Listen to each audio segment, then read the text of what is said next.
What's up, guys? And this is an introduction to RLGym. What's it about?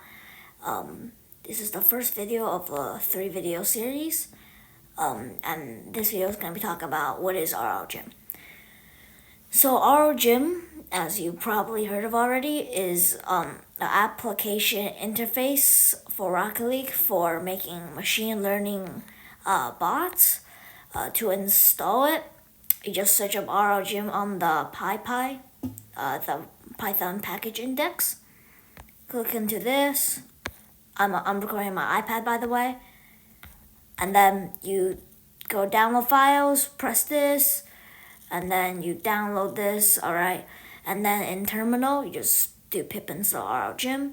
I would recommend doing pip install RLGym all so that you can install every single RLGym component.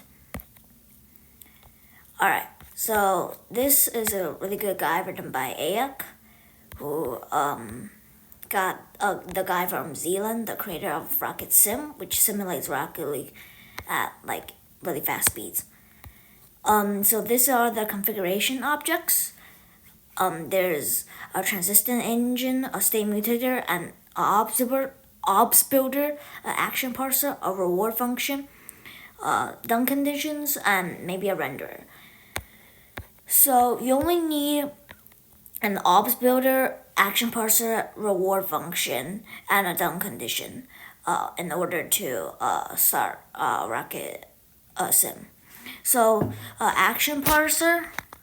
Hold on, let me pull this thing up.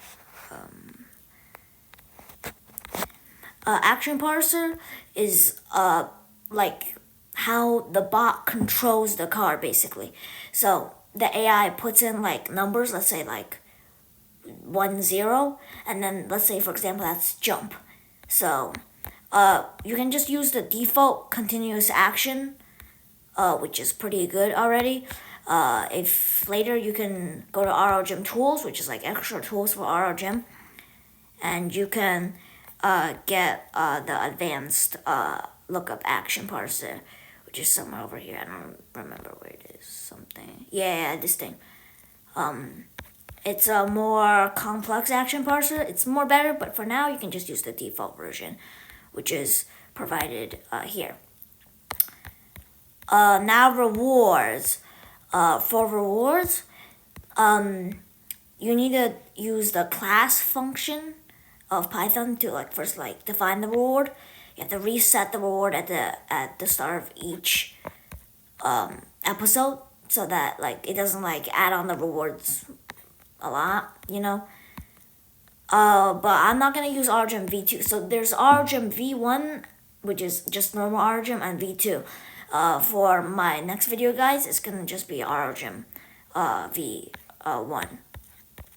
So if you follow Zealand's guide and follow all of these instructions and download everything or whatever, and also make sure to install RLGym Sim, because you need that, and a lot of people forget to install that.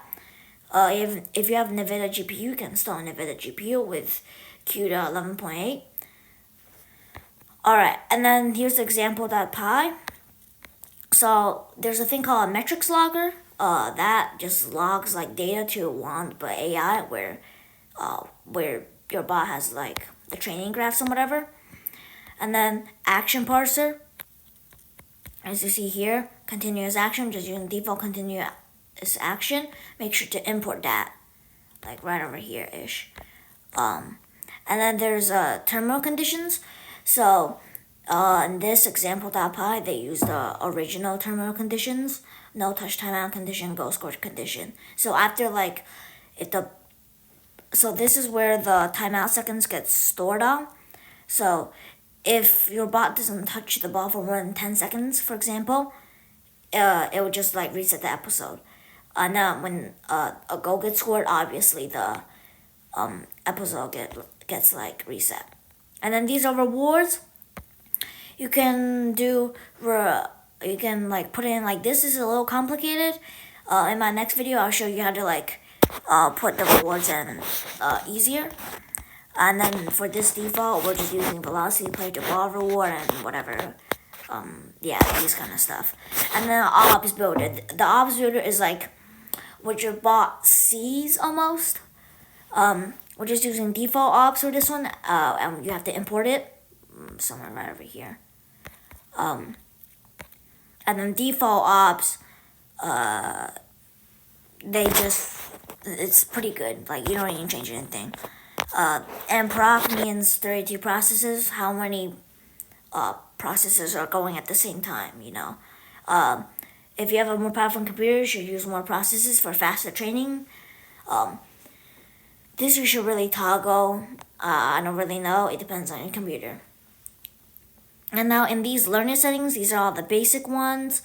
Time step limit, pupil batch size, just follow Zealand's guide. But you could add a render equal true and whatever, stuff like that. And like device, of which we'll talk about next video. So that's basically it. And if you want to install RLGym tools, just search up on Python RLGym tools, like that, something like that. Right. Yeah, and then download it, install it, and should be all good. All right. So a renderer is the default. It's not really default one, but just the one that explained on the RLGym.org website made by AEC. It just prints the ball position. It's not like you can actually see the ball play. So if you actually want to see the ball play, you should use the renderer, the visualizer by Zealand, which we'll talk about next video. State mutator is like, for example, let's say you want your ball to be training like different like positions. So the ball, like you set the ball at a random speed at the start of the episode, and the players are spawned in at a random position on the field. So it doesn't only train kickoffs. You can create a custom state mutator. You can find those in RLGym tools if you don't know how to code one. See, state mutators, whatever, stuff like that. All right, and then we have. That's basically it, I think. Creating a custom environment. I don't recommend this. It's just sort of confusing.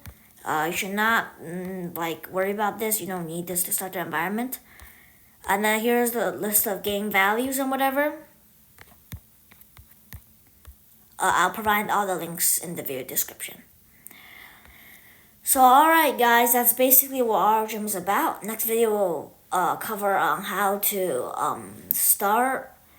create a bot with RLGym. But this is just the introduction. Alright, see you.